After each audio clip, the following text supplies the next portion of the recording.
যুগের প্রথম হজ অষ্টম হিজরিতে মক্কা বিজয় হয়েছিল, কিন্তু কাফিরদের তত্ত্বাবধানে সে বছর হজ পালন করতে হয়েছিল।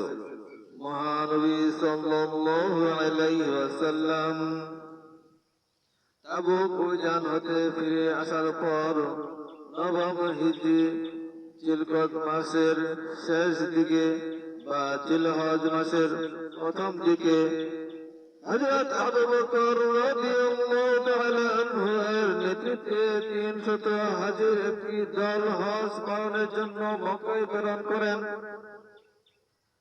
ঘোষণাকারী নকিবের দায়িত্ব দেওয়া হয় হযরত আলী রাদিয়াল্লাহু তাআলা আনহুকে। সেই দিনের আজকে পবিত্র কোরআনে হজ্জে আকবর হিসাবে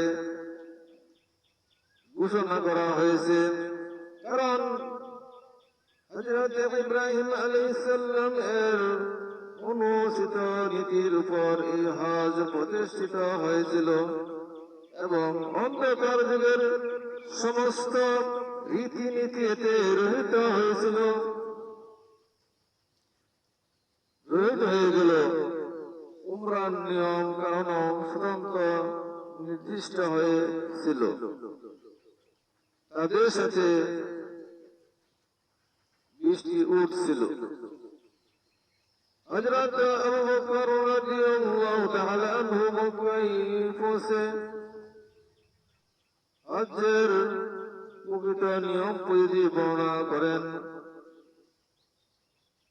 হজ্জের মাসালা কুরবানির দিনের ভাষণের বর্ণনা করেন। অতঃপর সূরা বারাতের 40টি আয়াত হযরত আলী রাদিয়াল্লাহু তাআলা আনহু পাঠ করে শোনান। আরবদের কাফিরদের সাথে সর্বশেষ আরবের কাফিরদের সাথে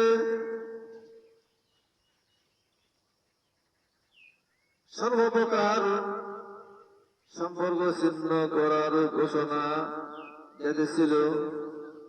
এটাও ঘোষণা করে দেওয়া হয়, কোন মুশরিক আজ হতে কাবায় প্রবেশ করতে পারবে না, উলঙ্গ হয়ে কেউ তওয়াফ করতে পারবে না।